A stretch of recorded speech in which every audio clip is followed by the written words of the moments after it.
Erinnerung an einen Tag mit Melanie von Coco Eberhardt. Gelesen von Ulrich Hennings. Ich musste zugeben, ich war nicht gerade der geselligste Typ. Und während die anderen Studenten meines Semesters mehr mit Partymachen beschäftigt waren als mit Lernen, so war mein liebster Platz die Universitätsbibliothek. Der Duft von Büchern und die konzentrierte Ruhe wirkten auf mich entspannend, was in Paris nicht selbstverständlich war. Während viele den Trubel dieser Stadt liebten, war es für mich mehr ein notwendiges Übel, das zu meinem Geologiestudium gehörte, genauso wie das grauenhafte Bœuf Bourguignon, das es jede zweite Woche in der Mensa gab. Langsam erwachte der Frühling, was bedeutete, dass vor den Bistros und Cafés wieder das Leben erwachte, was mir jedoch schlaflose Nächte bereitete, weil der Lärm feiernder Menschen mühelos durch die dünnen Glasscheiben meiner kleinen Wohnung drang. Wohnung. Dieser Ausdruck wäre vielleicht fast ein bisschen übertrieben für das winzige Zimmer in diesem alten, renovierungsbedürftigen Art-Deco-Gebäude, dessen beste Zeiten längst hinter ihm lagen und an dem wohl seit Jahrzehnten keine größere Renovierung durchgeführt worden war. Die Miete war viel zu teuer, aber immerhin noch so, dass ich sie mir mit einem Nebenjob einigermaßen leisten konnte. Außerdem hatte ich hier alles, was ich zum Leben benötigte, und mein Weg zur Universität war kurz. Frühling. Das war auch die Zeit, in der ich mich zurückwünschte an die Côte d'Azur.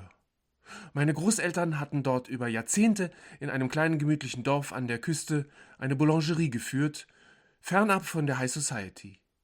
In den Ferien war mein Großvater oft mit mir in einem kleinen Boot hinausgefahren aufs Meer, was wohl bereits damals mein Interesse für die Geologie geweckt hatte.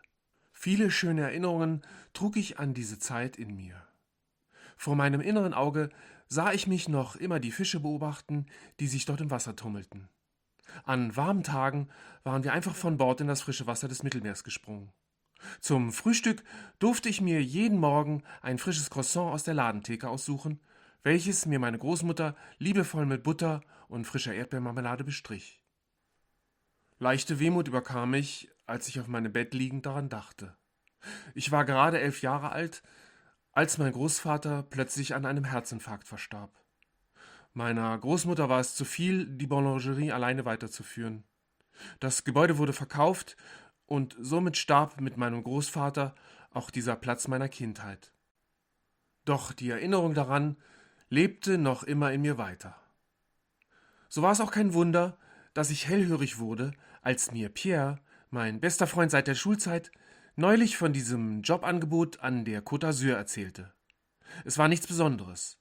Ein paar Tage als Aushilfe in der Gastronomie. Im Prinzip war es das, was ich bereits jetzt als Nebenjob machte. Nichts Neues also. Sie suchten jemanden, der während des Filmfestivals in Cannes auf einer der vielen Aftershow-Partys kellnerte. Pierre kam richtig ins Schwärmen, als er davon erzählte. Weniger wegen dem Job, mehr wegen der Stars, die für das Festival aus aller Welt eingeflogen wurden. Er begeisterte sich schon, seit ich denken konnte, für den Film. Ich kannte mich damit überhaupt nicht aus. In meiner Studentenwohnung hatte ich nicht mal einen Fernseher. Wann ich das letzte Mal im Kino war, konnte ich nicht mit Sicherheit sagen.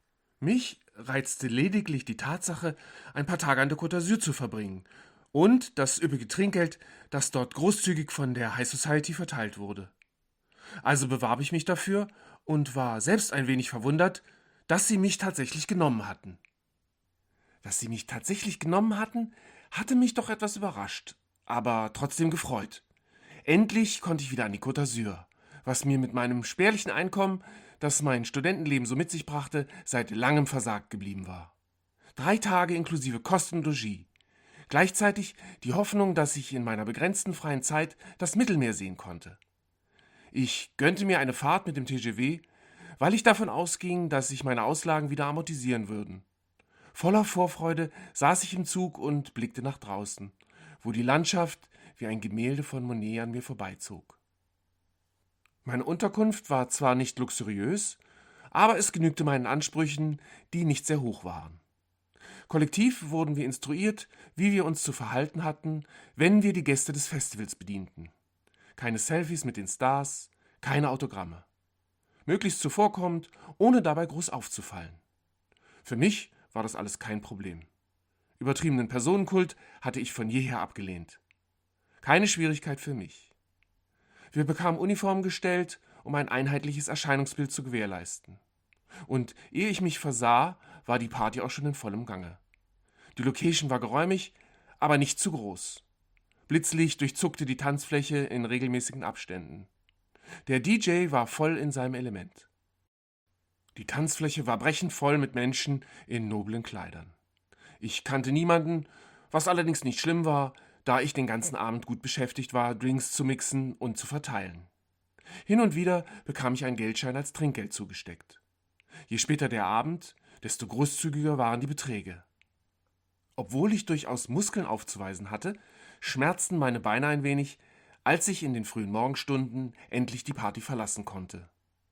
Müdigkeit hatte ich bis zu dem Moment, als ich die Türe nach draußen öffnete, nicht verspürt. Erst jetzt, im Licht der Morgendämmerung, spürte ich eine Schwere in meinen Knochen. Gleichzeitig genoss ich diesen Moment der Ruhe.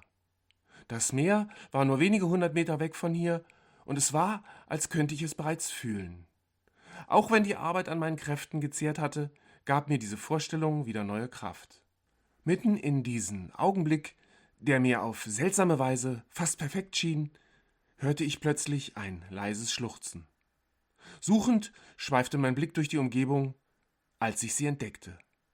Sie saß auf einer steinernen Stufe, die in ein Nebengebäude führte, hatte ihr Gesicht in ihren Händen vergraben und weinte. »Kann ich Ihnen helfen?« fragte ich vorsichtig. Obwohl ich das große Bedürfnis hatte, einfach in meinem Bett zu liegen, flutete mich in diesem Moment eine Woge Adrenalin, die jegliche Müdigkeit vertrieb. Sie war hübsch, kaum älter als ich. Die Pailletten ihres figurbetonten, kurzen Abendkleides glitzerten im Licht der aufgehenden Sonne. Ihre aufwendig gesteckte Frisur war etwas in Mitleidenschaft gezogen worden, und auch wenn ihr Mascara vom Wein verschmiert war, zogen mich ihre leuchtend grünen Augen sofort in den Bann. Sie musste wohl auch auf der Aftershow-Party gewesen sein. »Lassen Sie mich in Ruhe«, herrschte sie mich an.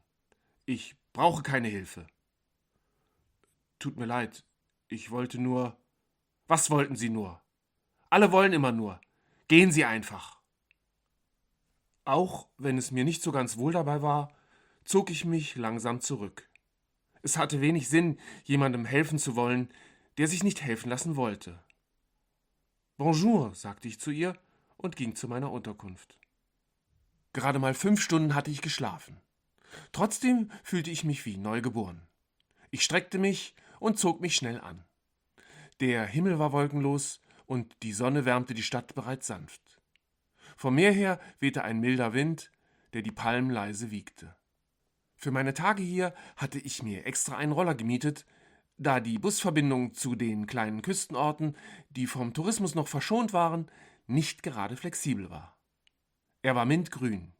In einen Rucksack hatte ich die notwendigsten Dinge gepackt, die ich für einen Ausflug ans Meer benötigte.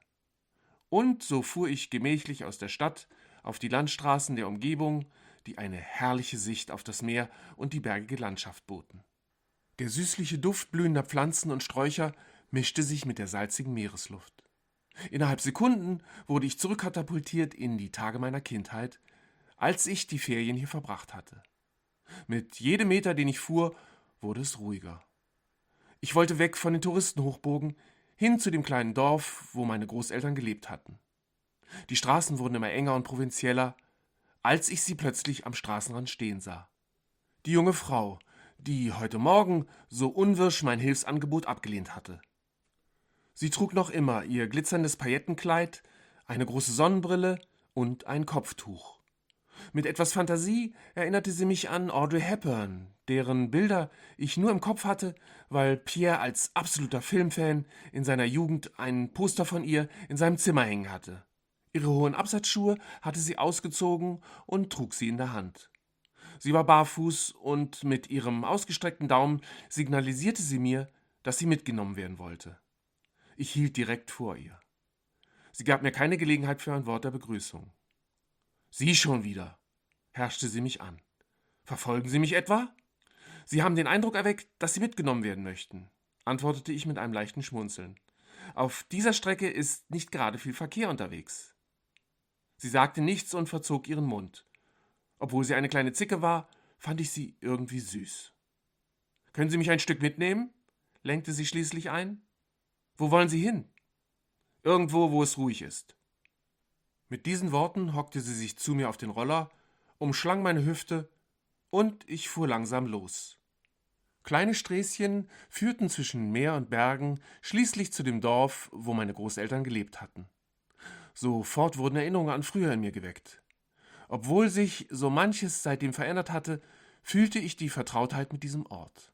Ich bog wie selbstverständlich ab, um zur Dorfmitte zu gelangen, wo die Boulangerie gewesen war. Etwas überrascht musste ich feststellen, dass sie tatsächlich noch existierte. Ich erkannte den nostalgisch wirkenden Schriftzug. Die Umrandung des Schaufensters war in einem saftigen Grün gestrichen und stach sofort ins Auge. Davor standen auf dem etwas unebenen Kopfsteinpflaster kleine Bistrotische. Über einen alten Rosenbogen rankte sich ein Blauregen.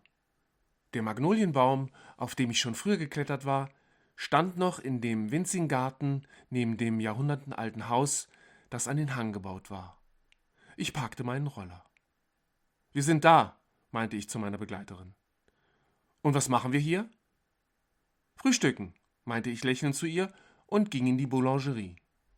Wenig später kam ich mit einem Tablett mit Café au lait, Croissants und Marmelade zurück.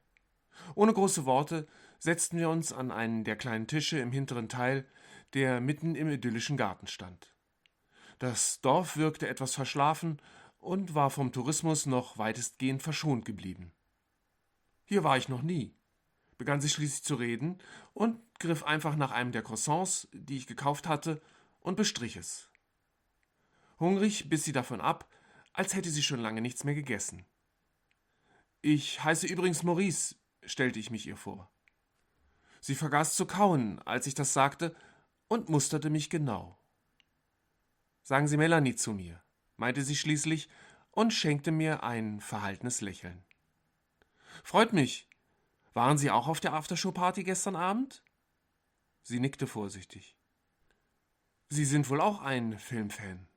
Mein Freund Pierre, dem ich meinen vorübergehenden Job hier verdanke, ist ein regelrechter Filmfanatiker.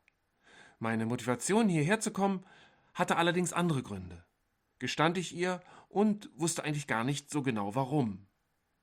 »Welche denn?« wollte sie wissen. »In meiner Kindheit war ich jede Ferien hier bei meinen Großeltern. Das hat wohl mein Interesse für Meeresgeologie geweckt. Ich wollte unbedingt mal wieder hierher. Für einen Studenten aus Paris ist das keine Selbstverständlichkeit.« »Oh, du bist auch aus Paris?« Sie ließ die Förmlichkeiten plötzlich sein. Ich nickte. »Du auch?« »Ja. Was machst du dort?« »So dies und das, was sich gerade so ergibt.« Sie war mir sympathisch, ohne dass ich genau sagen konnte, warum. Ich wusste kaum etwas über sie. Aber vielleicht machte sie auch genau das so interessant. Ihre grünen Augen zogen mich in ihren Bann. »Möchtest du nachher noch mitkommen an den Strand?« fragte ich sie. Ein Lächeln kam über ihre Lippen. Der Strand war nicht leicht zu erreichen. Wir mussten über schroffe Steine steigen. Ich bot ihr meine Hand an, damit sie nicht stolperte, und sie nahm sie dankend an. So hangelten wir uns langsam vor und kämpften uns noch durch wildes Gebüsch. Mein Großvater war oft mit mir hierher gegangen. Die Bucht war klein und von steilen Felswänden eingerahmt. Wir waren alleine. Ich zog meine Schuhe aus, als wir den Strand endlich erreicht hatten, und spürte den weichen Sand zwischen meinen Zehen. Vom Meer her wehte ein warmer Wind. Nach all den Jahren wieder hier zu sein, erfüllte mich einerseits mit Glück, gleichzeitig aber auch mit leichter Wehmut. Das Wasser war karibisch blau. Ohne weitere Worte zog ich mich aus. Ich hatte meine Badehose bereits unter der Jeans getragen. »Das ist unfair«, schaute mich Melanie etwas beleidigt an. »Sorry, ich hätte dir gerne Bescheid gegeben, dass du dein Bikini mitnehmen sollst, aber ich wusste heute Morgen auch noch nicht, dass du mich begleitest«, gab ich ihr mit einem Augenzwinkern zur Antwort. »Aber wenn du willst, kann ich dir mein Handtuch leihen, damit du dich an den Strand legen kannst.« »Ha, das würde dir wohl so gefallen«, blaffte sie mich an und zog kurzerhand ihr Kleid aus und ließ es achtlos in den Sand fallen, sodass sie plötzlich in Unterwäsche vor mir stand. »Los!« schrie sie juchzend zu mir und sprang in das klare Wasser, während ich noch mit offenem Mund dastand und versuchte zu realisieren, was da gerade geschehen war.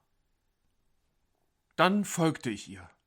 Es war ein herrliches Gefühl, das salzige Meer auf meiner Haut zu spüren.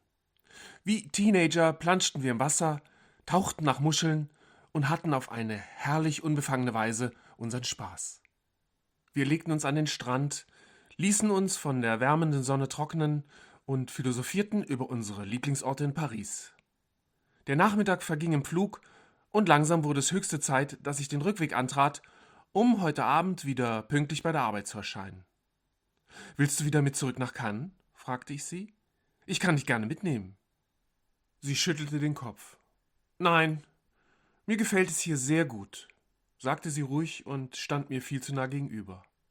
Mit diesen Worten nahm sie mein Gesicht in ihre Hände und küsste mich. Ein Kribbeln durchfuhr meinen ganzen Körper, und obwohl unser Kuss nur wenige Sekunden dauerte, kam es mir vor wie eine kleine Ewigkeit. »Danke für alles, Maurice. Vielleicht sehen wir uns ja bald mal wieder. In Cannes oder in Paris.« Ich wollte nicht, dass unsere Begegnung hier so einfach endete. Ich brauchte zumindest die Hoffnung auf ein Wiedersehen. Vielleicht. Während meines Aufenthalts in Cannes hatte ich sie nicht mehr gesehen. Wie hätte ich sie finden sollen? Ich wusste lediglich, dass sie Melanie hieß, was nicht gerade viel war. Und so blieb auch nach meiner Rückkehr nach Paris nur eine wunderschöne Erinnerung an einen traumhaften Tag am Meer, an den ich gerne zurückdachte. Ich hatte den Fehler gemacht und Pierre davon erzählt. Er zog mich immer wieder damit auf und meinte, dass ich wohl bloß am Strand eingeschlafen wäre und das alles geträumt hatte. Auch mir kam es mit jedem Tag, der verging, immer mehr so vor. Meine Prüfungen an der Universität waren gerade vorbei und damit hatte ich keinen Grund mehr, Piers Vorschlag für einen Kinobesuch abzulehnen. Die Entscheidung für den Film überließ ich ihm.